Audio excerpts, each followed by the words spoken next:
Hi friends, welcome to ಕನಸಿನ ಕರ್ನಾಡು. ಇಷ್ಟು ದಿನ ಎಲೆಕ್ಷನ್ ಕಮಿಷನ್ ನಡೆಸಿದಂತಹ SIR ಏನಿತ್ತು ಅದರ ಕರಡು ಪ್ರತಿಯನ್ನು ಅವರು ಆನ್ಲೈನ್ನಲ್ಲಿ ಬಿಡುಗಡೆಗೊಳಿಸ್ಯಾರೆ. ಇದರಲ್ಲಿ ನಿಮ್ಮ ಹೆಸರು ಇದೆಯಾ ಇಲ್ವಾ, ಆ್ಯಂಡ್ ನಿಮಗೂ ನೋಟಿಸ್ ಬರುತ್ತಾ, ಎಲೆಕ್ಷನ್ ಕಮಿಷನಿಂದ ನಿಮಗೂ ನೋಟಿಸ್ ಬರುತ್ತಾ ನೀವು ಇಂಡಿಯನ್ ಸಿಟಿಸನ್ ಅಂತ ಪ್ರೂವ್ ಮಾಡ್ಕೊಳ್ಳೋದಕ್ಕೆ.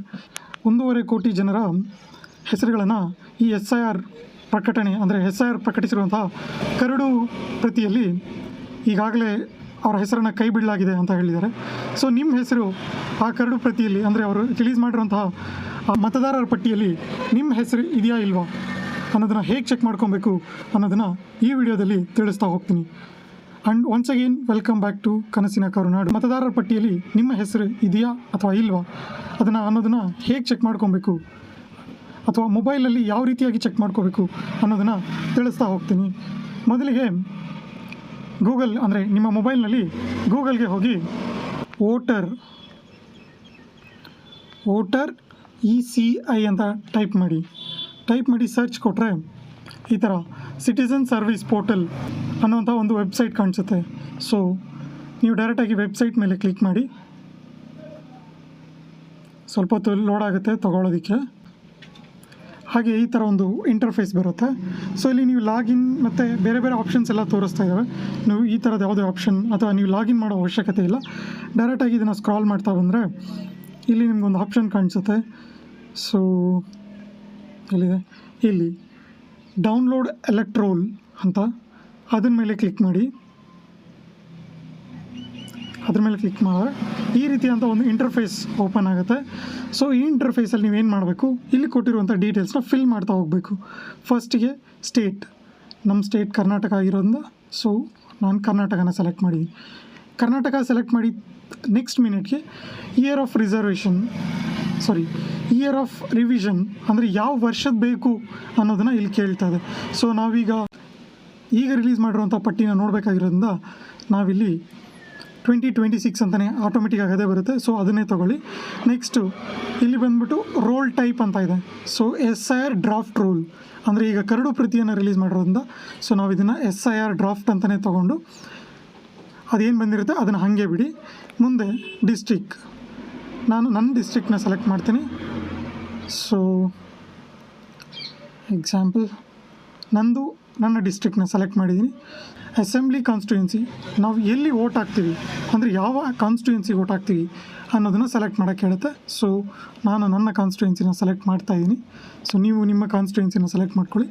Next select language. ಸೊ ನೀವು ಯಾವ ಲ್ಯಾಂಗ್ವೇಜಲ್ಲಿ ಆ ಮತದಾರರ ಪಟ್ಟಿಯನ್ನು ನೋಡಬೇಕು ಅಂತ ಅಂದ್ಕೊಂಡಿದ್ದೀರೋ ಸೊ ಆ ಲ್ಯಾಂಗ್ವೇಜ್ನ ಸೆಲೆಕ್ಟ್ ಮಾಡ್ಕೊಳ್ಳಿ. ನಾನು ಕನ್ನಡದಲ್ಲೇ ನೋಡಬೇಕು ಅಂದ್ಕೊಂಡಿದ್ದೀನಿ. ಸೊ ಅದಕ್ಕಾಗಿ ನಾನು ಕನ್ನಡನ ಸೆಲೆಕ್ಟ್ ಮಾಡ್ತೀನಿ. ಸೊ ಇಷ್ಟಾದಮೇಲೆ ಕ್ಯಾಪ್ಚನ ಹಾಕಿ. ಸೊ ಕ್ಯಾಪ್ಚಾ ಹಾಕೋಣ. ಕ್ಯಾಪ್ಚಾ ಮಿಸ್ ಮಾಡಿದ್ರೆ ಹಾಕಬೇಕು, ಯಾಕೆಂದರೆ ತಪ್ಪಿಲ್ಲದೆ ಹಾಕಬೇಕು. ಸ್ವಲ್ಪ ಮಿಸ್ಟೇಕ್ ಆಯ್ತು ಅಂದರೂ ಮತ್ತೆ ಅದು ಡೀಟೇಲ್ಸ್ ಫೆಚ್ ಆಗೋದಕ್ಕೆ ಡಿಲೇ ಆಗ್ತಾ ಹೋಗ್ತದೆ. ಸೊ ಇಷ್ಟು ಹಾಕ್ಬಿಟ್ರೆ ಸಾಕಾ ಅಂತ ಕೇಳಿದ್ರೆ ಇಲ್ಲ, ಆ ಕಾನ್ಸ್ಟಿಟ್ಯೂನ್ಸಿ ಫುಲ್ ಲಿಸ್ಟ್ ಇಲ್ಲಿ ಬಂದಿರುತ್ತೆ.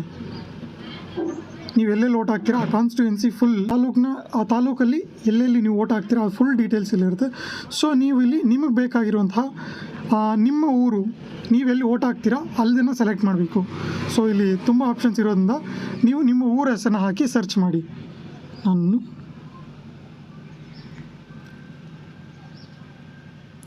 ನಾನು ನನ್ನ ಊರನ್ನ ಸೆಲೆಕ್ಟ್ ಮಾಡಿದ್ದೀನಿ. ಸೊ ಸೆಲೆಕ್ಟ್ ಮಾಡಿ ಇಲ್ಲಿ ಸೈಡಲ್ಲಿ ಸೆಲೆಕ್ಟ್ ಆಪ್ಷನ್ ಕೊಟ್ಟರೆ ನೆಕ್ಸ್ಟ್ ಇಲ್ಲಿ ಡೌನ್ಲೋಡ್ ಸೆಲೆಕ್ಟೆಡ್ PDFs ಅಂತ ಬರುತ್ತೆ. ಸೊ ಅದನ್ನು ಕೊಡಿ. ನೋಡಿ ಈ ಥರ ಡೌನ್ಲೋಡ್ ಆಗಿದೆ. ಸೊ ನಾನು ಇದ್ರ ಮೇಲೆ ಕ್ಲಿಕ್ ಮಾಡ್ತೀನಿ. ಸೊ ಇಲ್ಲಿಗೆ ಅವರು ಅಂದರೆ ಎಲೆಕ್ಷನ್ ಕಮಿಷನ್ ಅವರು ಹೊಸದಾಗಿ ರಿಲೀಸ್ ಮಾಡಿರುವಂಥ ಮತದಾರರ ಪಟ್ಟಿ ನೋಡಿ, ಇಲ್ಲಿ ನೀವು ನೋಡ್ತಾ ಇದ್ದೀರಾ ಮತದಾರರ ಪಟ್ಟಿ 2026 S10 ಕರ್ನಾಟಕ. ಇದು ಒಂದು ಅಥವಾ ಇಲ್ಲಿ ಸರ್ಚ್ ಆಪ್ಷನ್ ಇಲ್ಲ. ಸೊ ಮೊಬೈಲಲ್ಲಿ ಚೆಕ್ ಮಾಡ್ತಾ ಇರೋದ್ರಿಂದ ನೀವು ಇಲ್ಲಿ ಕೆಳಗಡೆ ಬಂದರೆ ನಿಮ್ಮೂರಲ್ಲಿರುವಂಥ ಎಲ್ಲ ಮತದಾರರ ಹೆಸರು ಕೂಡ ಕಾಣಿಸುತ್ತೆ. ಹಾಗೆ ಸರ್ಚ್ ಮಾಡ್ತಾ ಹೋದರೆ ನಿಮ್ಮ ಹೆಸರು ಕೂಡ ಕೆಳಗಡೆ ಕಾಣಿಸುತ್ತೆ. ಹಾಗೆ ಸರ್ಚ್ ಮಾಡ್ತಾ ಹೋದರೆ ಈಗ ಒಂದು ನಿಮಿಷ ನಿಮ್ಮ ನಂಬರ್ ಗೊತ್ತಿದ್ದರೆ ಇಲ್ಲಿ ಒಂದು ನಂಬರ್ ಇರುತ್ತೆ.